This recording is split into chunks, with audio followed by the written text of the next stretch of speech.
Das Dasein scheint kompliziert, ist es.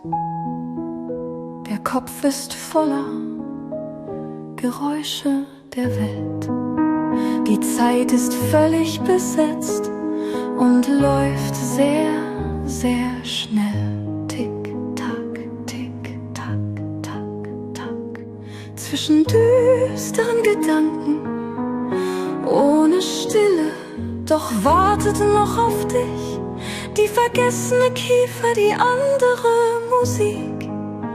Die Kiefer in ihrer Region, verloren im Universum, betrachtet immer ihre geliebten Felder von Mandelbäumen, Olivenbäumen und Wüsten.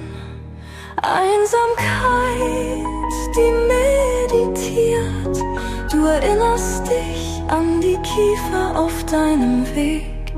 Oder vielleicht rief sie dich aus einer Ruhe, die nicht mehr die deine war. Welch Lied des Friedens wuchs frisch in der Welt, als du ihre Umarmung spürtest. Der Kopf, die Gedanken tauchten ein in das Wasser eines Sees der Reinheit. Welche Musik sprudelte für den größten Durst? Die Wege des Lebens wurden klarer, Hoffnungen wuchsen erneut, fröhlich in deinem Inneren, wie ein grüner, kraftvoller Saft, aufsteigend aus Welten, an die du dich nicht mehr erinnerst. Es gibt manchmal einfache Heilmittel für Stürme der Seele.